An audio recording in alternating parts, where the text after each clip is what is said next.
Pagi, Assalamualaikum warahmatullahi wabarakatuh. Shalom, Om Swastiastu, Namo Buddhaya, salam kebajikan. Perkenalkan, nama saya Melinda Hendra Putri. Saya di sini tidak sendiri tentunya. Saya di sini bersama dengan keempat rekan saya yang cantik-cantik dan ganteng ini. Kami berasal dari Stikas Wirausaha Yogyakarta. Di sini kami akan menyampaikan sedikit tentang apa yang dimaksud dengan diabetes mellitus. Nah, yang biasanya beredar di masyarakat atau biasa kita dengar dengan penyakit gula. Nanti rekan-rekan saya akan menyampaikan tentang diabetes mellitus kurang lebih 20 menit. Saya harap dalam waktu 20 menit nanti kakek dan nenek dapat menyimak dengan baik. Untuk mempersingkat waktu, saya mempersilahkan rekan-rekan saya untuk memperkenalkan diri dan menyampaikan materinya yang sudah disiapkan kepada kakek dan nenek. Perkenalkan, nama saya Niwayantiara Nilamuasyuni. Saya adalah salah satu mahasiswa dari Stikas Wirausaha. Di sini saya sebagai pemateri pertama. Baik, perkenalkan nama saya Rivaldo Dacosta dos Reis, mahasiswa dari Stikas Wirausaha Yogyakarta, Prodi Ilmu Kesehatan, semester 2. Baik, perkenalkan nama saya Umi Rahmawati. Saya di sini sebagai penyaji ketiga. Baik, di sini saya Niwayantiara Nilamuasyuni. Saya akan menjelaskan tentang apa itu diabetes mellitus. Nah, yang kakek nenek sekalian, apakah kalian udah tahu apa itu diabetes mellitus? Oh, belum ya. Baik, saya akan menjelaskannya. Nah, di sini kakek nenek bisa melihat ya apa pengertian dari diabetes mellitus. Diabetes adalah penyakit kronis atau yang berlangsung pada jangka panjang dan ditandai dengan meningkatnya kadar gula atau glukosa dari batas normal ya. Lalu ada dua tipe jenis utama diabetes, yaitu diabetes tipe 1 dan diabetes tipe 2. Lalu saya akan lanjut menjelaskannya tentang batas normal kadar gula yang kakek nenek bisa lihat di sini ya. Kisaran kadar gula normal dalam darah pada umumnya adalah 100 mg per desiliter untuk itu saat puasa ya atau sebelum makan, dan kurang dari 140 mg per desiliter itu untuk setelah 2 jam saat makan. Baik, saya sudah selesai menjelaskan tentang apa itu diabetes mellitus dan batas kisaran normalnya. Lalu nanti akan materi selanjutnya akan disampaikan oleh rekan saya yang lagi satunya. Terima kasih. Baik, di sini saya akan melanjutkan dari materi pertama, yaitu tentang penyebab diabetes mellitus. Di sini penyebab diabetes mellitus ada 3, yaitu yang pertama adalah diabetes disebabkan karena adanya gangguan dalam tubuh sehingga tubuh tidak mampu menggunakan glukosa menumpuk dalam darah. Dan yang kedua adalah pada diabetes tipe ke-1, gangguan ini disebabkan karena pankreas tidak dapat memproduksi hormon tertentu.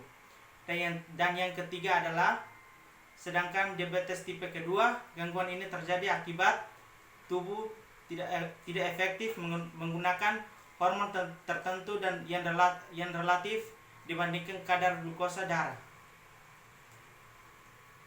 Tanda dan gejala diabetes mellitus ada 8, yaitu yang pertama sering merasa haus, yang kedua frekuensi buang air kecil meningkat terutama pada malam hari, dan yang ketiga adalah rasa lapar yang terus menerus, yang keempat adalah berat badan turun tanpa sebab yang jelas, dan yang kelima adalah lemas dan merasa lelah, yang keenam adalah pandangan yang kabur, yang ketujuh adalah luka yang sembuh dan sering mengalami luka yang sembuh, dan yang ke-8 adalah infeksi pada kulit, saluran kemih, gusi atau vagina.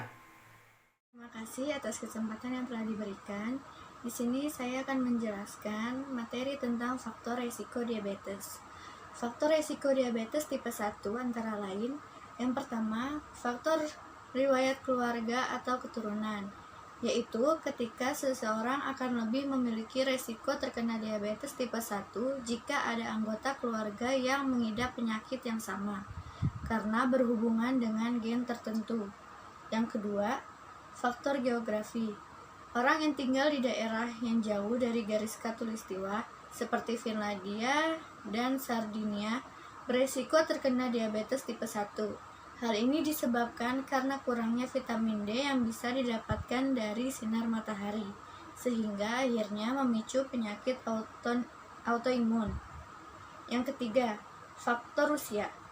Penyakit ini paling banyak terdeteksi pada anak-anak usia 4-7 tahun. Kemudian pada anak-anak usia 10-14 tahun. Yang keempat, faktor pemicu lainnya seperti mengonsumsi susu sapi pada usia terlalu dini, air yang mengandung natrium nitrat, sereal, dan gluten sebelum usia 4 bulan atau setelah 7 bulan, memiliki ibu dengan riwayat preeklamsia, serta menderita penyakit kuning saat lahir. Faktor risiko diabetes tipe 2 antara lain, yang pertama, berat badan berlebih atau obesitas, yang kedua, distribusi lemak perut yang tinggi, ketiga, gaya hidup tidak aktif dan jarang beraktivitas atau berolahraga, keempat, riwayat penyakit diabetes tipe 2 dalam keluarga, kelima, ras kulit hitam, Hispanik, Natif Amerikan, dan Asia Amerika memiliki angka pengidap lebih tinggi dibandingkan dengan ras kulit putih.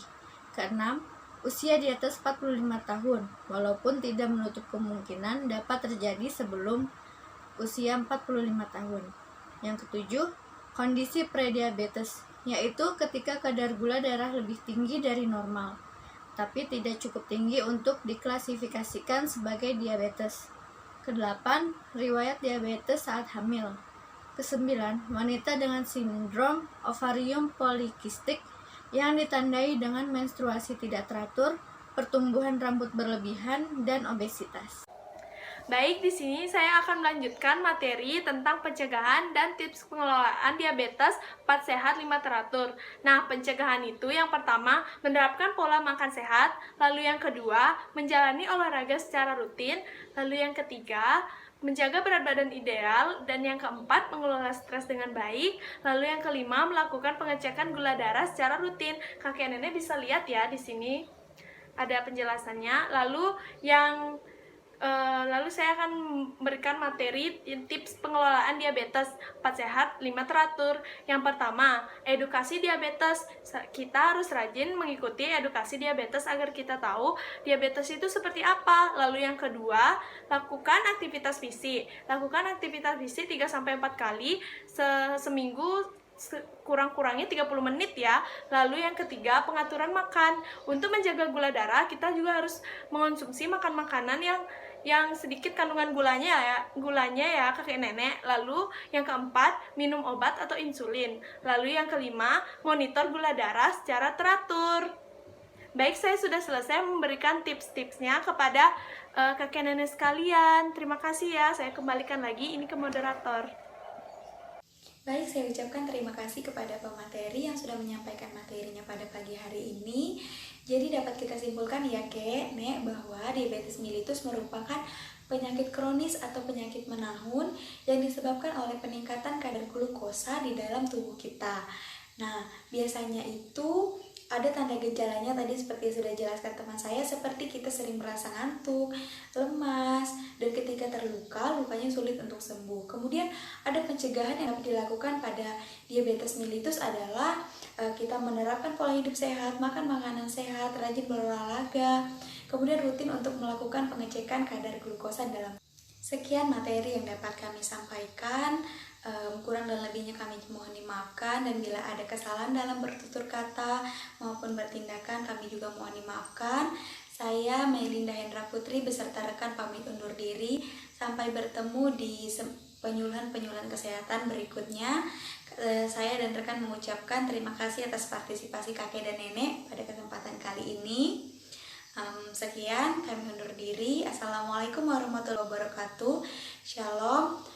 Om Santi Santi Om, Namo Buddhaya, salam kebajikan. Selamat pagi.